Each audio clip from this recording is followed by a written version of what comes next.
St. John the Evangelist Catholic Church is the oldest church in the city of Indianapolis, the oldest Catholic church. This building is 143 years old, very historic to the city, but also a very vibrant and alive parish today. We're celebrating our 175th this year.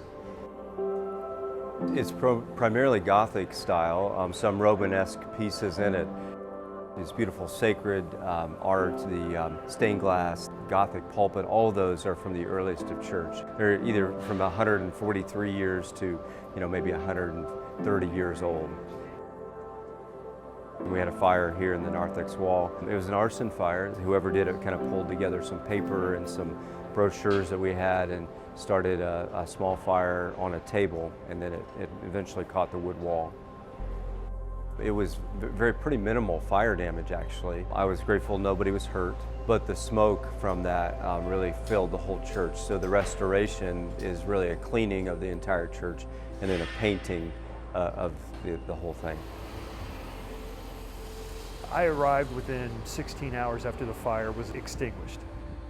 After we walked the sanctuary and up above, we found smoke soot on everything. The pipe organ, the altar, in every office, in every bathroom, in the attic, in the ductwork. The smoke is everywhere. The most important thing for us was to be able to continue to worship and to have the Holy Mass and to be able to gather together as community. We're a huge wedding parish. People come from all over the area to have weddings here. And so we've been able to successfully schedule scaffolding around weddings, for example, so that no bride had a scaffolding, in their background for their pictures. So that's why we were really hired to process and clean and deodorize this church, was because of our understanding of business interruption and keeping them open and keeping them in business, which they had service the next day after we started.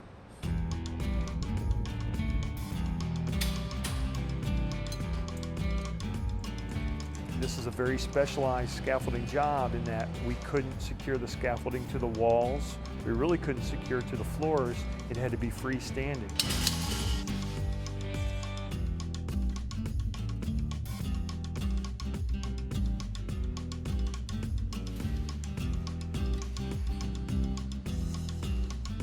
We've had to guarantee the protection of everything under the scaffolding, up in the altar. We've had to bubble wrap it, foam it, tape it, paper it, make sure that there's no secondary damage, because none of it can be replaced. Everything had soot on it. All the pipes had to come out of the organ and cleaned, from the inside out, and then put back in. Hundreds of pipes. It's a very old organ. The smoke is not only the soot, but it's also a smell. The infrastructure, it all had to be cleaned out as well.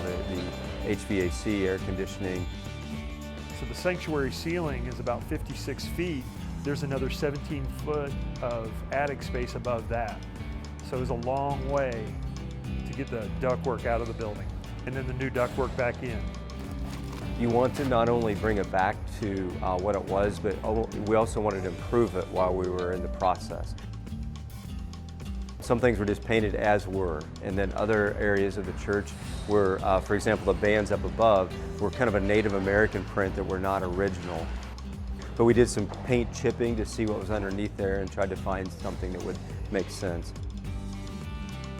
There is not a square inch of this church that we have not cleaned, deodorized, and processed. We have created a smoke odor-free environment in this sanctuary. There's no smoke odor left in this building.